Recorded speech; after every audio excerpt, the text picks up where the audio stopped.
System के इस भाग में आपका फिर से स्वागत है।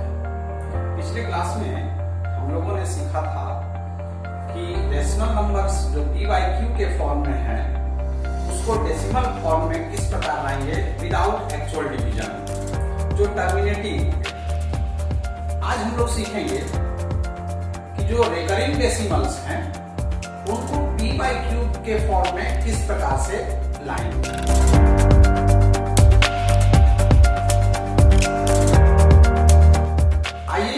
कुछ उदाहरण से हम लोग सीखते हैं कि रेकरिंग डेसिमल्स को, जो रिपीटिंग डेसिमल्स हैं, उनको p by q के फॉर्म में किस प्रकार लाएंगे।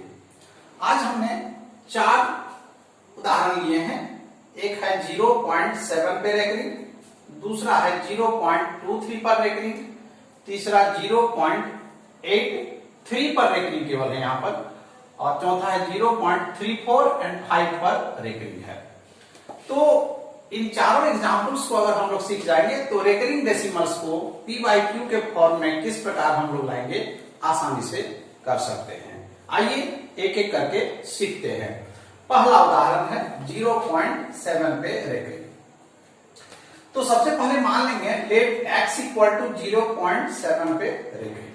अब 7 पर रेकरिंग जो है इसका मतलब ये हुआ कि 0.77777 यानी 7 रिपीट हो रहा है, उसी को नेक्स्ट स्टेप में लिखे हैं, और x equal to 0.77777 and so on, जितना दूर तक आप लिख सकते हैं, और इसको हम इक्वेशन 1 मान लेंगे।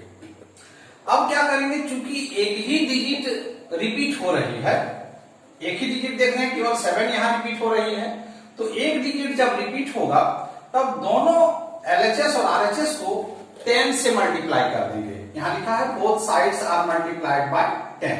तो जब 10 से मल्टीप्लाई करेंगे तो यहाँ क्या हो जाएगा, 10x इक्वल्स टू, यहाँ चूंकि एक ही डिजिट रिपीट हो रहा है तो एक डिजिट पॉइंट से पहले आ जाएगा, यानी हो जाएगा 10x equals to 7.77777 and so on. यानी चूंकि ये रिपीट हो रहा है तो बहुत दूर तक जाएगा। इसको इक्वेशन हम 2 मान लेंगे। अब इक्वेशन 2 से इक्वेशन 1 को सब्ट्रैक्ट कर दिया जाएगा। तो जब हम इक्वेशन 2 से इक्वेशन 1 को सब्ट्रैक्ट करेंगे, लिखे हैं सब्ट्रैक्टिंग 1 फ्रॉम 2, तो क्या होगा, 10x minus x equals to 7 minus 0, और इधर जो रिपीटिंग नंबर है 777, इधर पॉइंट के बाद जितना है इसमें भी उतना ही होगा, इसलिए दोनों अपने आप कैंसिल हो जाएंगे। तो हमारा रिजल्ट क्या आया, 10x minus x equals to 7 minus 0, यानी 9x equal to 7, therefore x equal to 7/9। यानी 0.7 पे जो रेकरिंग है उसका p by q का फॉर्म क्या हुआ, 7/9। इसी तरह से जब 2 डिजिट रिपीट होगा, जैसे इसमें है 0.23 और 23 रिपीट हो रहा है, तब हम इसको किस प्रकार सॉल्व करेंगे, बस प्रोसेस वही है। x इक्वल्स टू 0.23 मान लिए, और इसको हम लिख सकते हैं x इक्वल्स टू 0.23232323, जितना बार आप लिख सकते हैं, चूंकि यह 23 रिपीट हो रहा है, और इसको इक्वेशन 1 मान लेंगे। अब चूंकि 2 डिजिट रिपीट हो रहा है इसलिए दोनों साइड को 100 से मल्टीप्लाई करेंगे।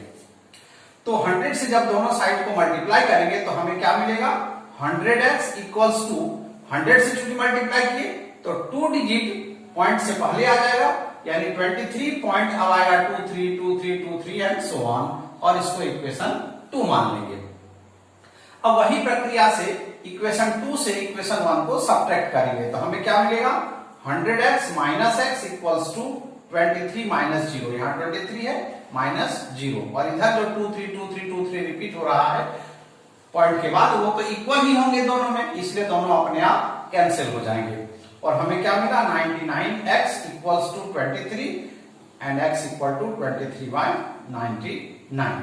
और इस तरह से 2 डिजिट जब रिपीट होगा यानी रेकरिंग में आएंगे तो p by q का फॉर्म हम किस प्रकार लिखेंगे हम लोगों ने सीखा।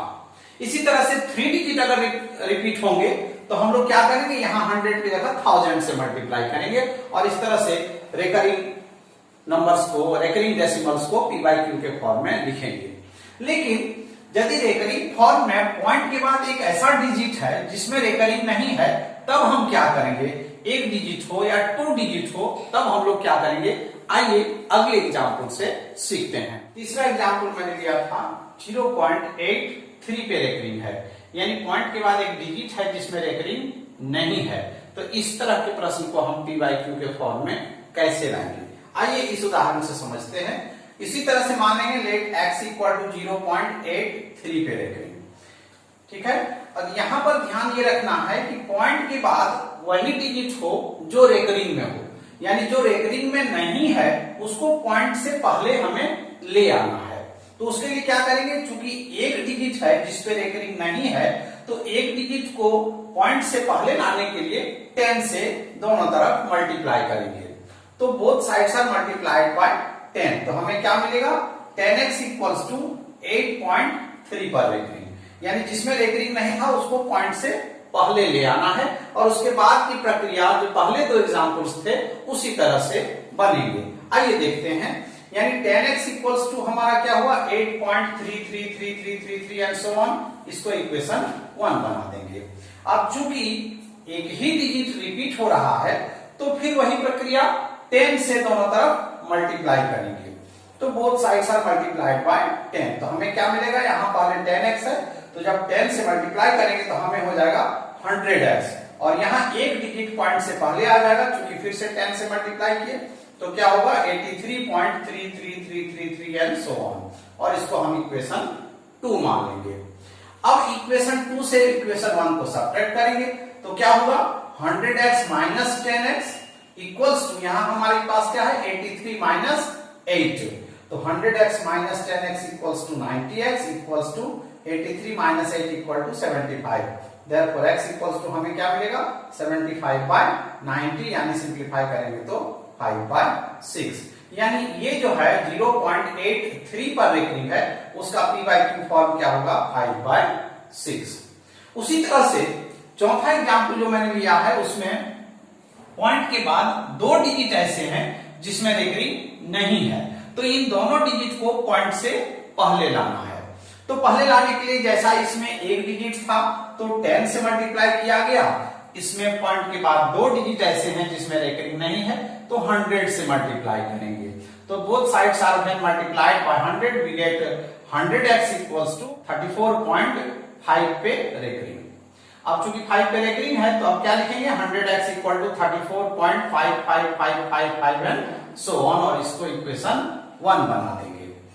अब चूंकि यहाँ फिर एक ही डिजिट रिपीट हो रहा है तो जब एक डिजिट रिपीट होगा तो 10 से मल्टीप्लाई करेंगे दोनों साइड को, तो जब दोनों साइड को फिर 10 से मल्टीप्लाई करेंगे तो हमारा क्या हो जाएगा 1000x, क्योंकि यहाँ पहले से 100x है तो 1000x इक्वल्स टू यहाँ क्या हो जाएगा 5 पॉइंट से पहले आ जाएगा, यानी हमारे पास आ जाएगा 345.5555 एंड सो ऑन, और इसको इक्वेशन 2 बना देंगे। अब फिर वही प्रक्रिया इक्वेशन 1 को इक्वेशन 2 से सब्ट्रैक्ट करेंगे, तो 1000x minus 100x equals to 345 minus 34 हमारा मिलेगा, और पॉइंट के बाद जो डिजिट है वो तो बहुत दूर तक अनंत तक है तो जितना भी है वो तो कैंसिल ही हो जाएगा, और हमें क्या मिलेगा 1000x minus 100x equal to 900x equals to, इसमें जब 34 को घटाएंगे तो हमारे पास आया 311, यानी x इक्वल्स टू क्या हो जाएगा 311 बाय 900। और इस तरह से पॉइंट के बाद जो 2 डिजिट नंबर था 2 डिजिट था जिसमें रेकरिंग नहीं है और एक डिजिट में रेकरिंग है तो उसका p बाई क्यू का फॉर्म हमें ये प्राप्त होता है।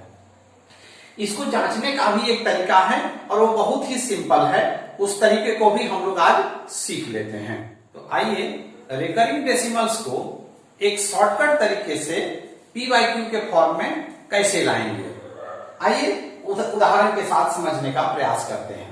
जैसे कोई टर्मिनेटिंग डेसिमल फॉर्म है तो उसको p बाई क्यू के फॉर्म में लाने के लिए क्या करते हैं, पॉइंट के बदले में 1 लिखते हैं और पॉइंट के बाद जितना डिजिट है उसके लिए 0 पुट कर देते हैं डिनोमिनेटर में। उसी तरह से यहाँ क्या है, जो रेकरिंग डेसिमल्स हैं तो रेकरिंग के बदले में डिनोमिनेटर में हमें 9 पुट करना है, तो वो p बाई क्यू का फॉर्म तुरंत हो जाएगा। जैसे यहाँ है 0.7 पे रेकरिंग तो 7 लिखे और रेकरिंग के बदले में हमें 9 लिख देना है, तो ये p बाई क्यू का फॉर्म में तुरंत हो जाता है, यानी ये समझने का एक आसान तरीका है। जैसे यहाँ रेकरिंग में 2 डिजिट है पॉइंट के बाद, तो क्या करेंगे, इस नंबर को लिखेंगे 23 पे रेकरिंग है, सॉरी 0.23 पे रेकरिंग है तो 23 लिखेंगे, और रेकरिंग 2 डिजिट पे है तो 2 ठो 9 पुट कर देंगे। लेकिन पॉइंट के बाद ऐसा डिजिट जिसमें रेकरिंग नहीं हो और बाद के डिजिट पे रेकरिंग हो, तब क्या करना है, इसका भी एक सामान्य तरीका है कि उस नंबर को लिखेंगे, जैसे यहाँ 0.83 पर रेकरिंग है तो 83 हम लोगों ने लिखा, फिर जिसपे रेकरिंग नहीं है उसको माइनस कर देना है और रेकरिंग के बदले में 9 लिखना है और रेकरिंग और पॉइंट के बीच में जितना डिजिट है उतना 0 पुट कर देना है। फिर से इस प्रक्रिया को समझने का प्रयास करते हैं। जैसे 0.83 है, 3 पर रेकरिंग है, 8 पे रेकरिंग नहीं है, तो इसको पी बाई क्यू के फॉर्म में एक शॉर्टकट तरीके से कैसे लाएंगे। इसका तरीका यह है कि 0.83 पर रेकरिंग है तो हम उस पूरे नंबर को 83 को लिखे, जिसमें रेकरिंग नहीं है उसको सब्ट्रैक्ट कर देना है, और रेकरिंग के बदले में हमने सीख चुका है 9 लिखना है डिनोमिनेटर में, और रेकरिंग और डेसिमल के बीच में जितना डिजिट रहेगा जिसमें रेकरिंग नहीं है उसके बदले में 0 पुट कर देना है और सिंप्लीफाई कर देना है। 83 में 8 जाएगा 75/90 यानी 5/6। अब यहां देखिए 0.345 पर केवल रेकरिंग है, 34 पे रेकरिंग नहीं है, तो इस पूरे नंबर को लिखिए 345। माइनस करेंगे जिन दोनों में रेकरिंग नहीं है, यानी जिसमें रेकरिंग नहीं है पॉइंट और रेकरिंग के बीच में 34 है तो ये 34 को यहां माइनस कर दिए, रेकरिंग के बदले में 9 और रेकरिंग और पॉइंट के बीच में जितना डिजिट है उतना 0 पुट कर देंगे और सिंप्लीफाई कर देंगे तो हमारा आंसर आ जाएगा। तो ये हुआ एक ट्रिक जिसके तरीके से हम लोग आसानी से रेकरिंग डेसिमल को पी बाई क्यू के फॉर्म में कर सकते हैं।